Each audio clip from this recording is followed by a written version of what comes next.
We're surrounded by information, just swimming in it. Facts, numbers, opinions, it's literally everywhere. But a big pile of facts isn't the same as understanding, is it? To really get it, we need to find the pattern, the story that's hiding in the noise. So today we're going on a little journey, from total chaos to crystal clarity, all thanks to one of the most powerful yet simple tools we've ever come up with, the chart. Okay, so let's start with a problem.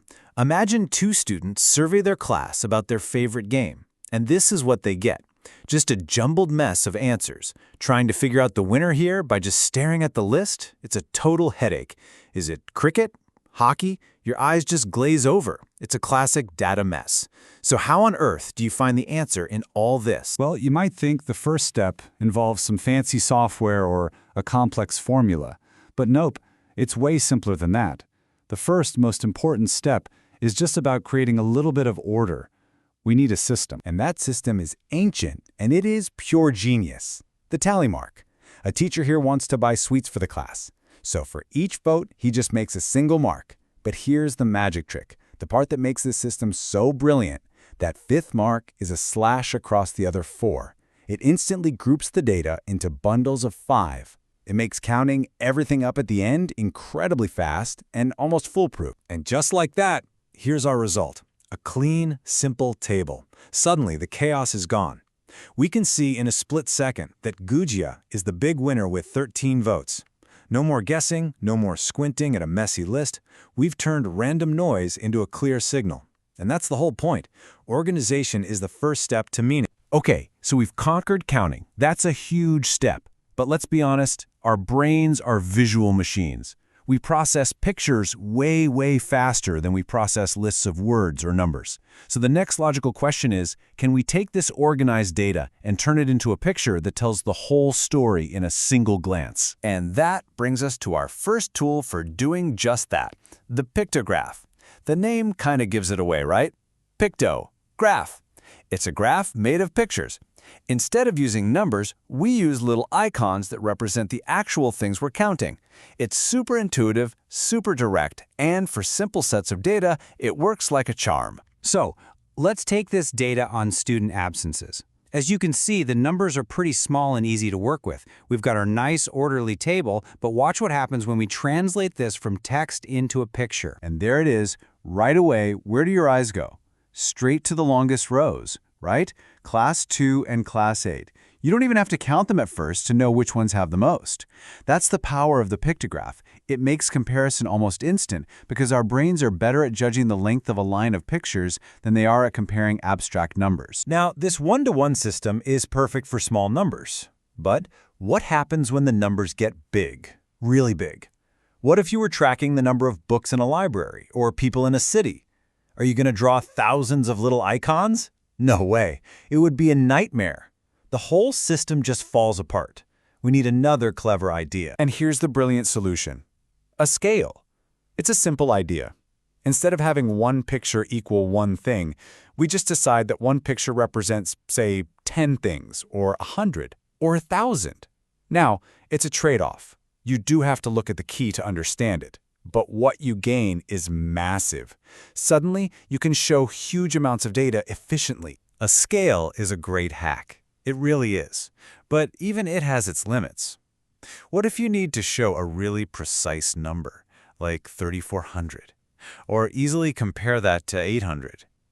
Drawing 3.4 icons just gets weird and clumsy. For real precision, for real power, we have to take the next step and move beyond simple pictures. Take a look at this. It's a family's monthly budget. The numbers are big. They're all different, and they're very specific. Trying to use little pictures for 3,400 rupees versus 800 rupees, well, you can see how that would get awkward fast. We've basically hit the wall for what pictographs can do for us. And this is the solution, the bar graph. I mean, just look at how clean and powerful that is. Each category gets its own bar, and the height of that bar shows the exact value against the scale on the side. Instantly, you can see that food is the biggest expense, with rent a close second. The story of this budget becomes immediately clear. So what's the secret sauce here? What makes this work so perfectly? Well, there are a few simple but absolutely crucial rules. The bars all have to be the same width. That's key because it forces your brain to only compare one thing, the height. And the height is what shows the value. They're spaced out evenly, and it's all built on a clear, consistent scale. It's a design for honesty. So now we've arrived. We have this incredibly powerful tool that can bring clarity to almost any data. But here's where our story takes a turn. Because anything this powerful at making things clear can also be used to mislead. A chart isn't just a window. The person who makes it is a storyteller, and the choices they make can completely change the story you see. All right, let's look at this data here, the tallest mountain on each continent. It's a table of numbers. And yeah, you can scan it and see Everest is the tallest, but it's hard to really feel the difference, right? To get a sense of the scale. So let's visualize it. First, we'll do it the right way, the honest way. And here it is, a proper, honest-to-goodness bar chart. Because it's vertical, people often call it a column chart, but it's the same idea. All the bars have the same width, so our eyes are only comparing their height. It's clean, it's accurate, and it gives you a true sense of the relationships. Everest is the tallest, for sure, but the others are clearly still massive peaks. But what happens when someone looks at that and thinks, you know, that's a little boring. I want to make it prettier. Let's make it more artistic, more suggestive of mountains.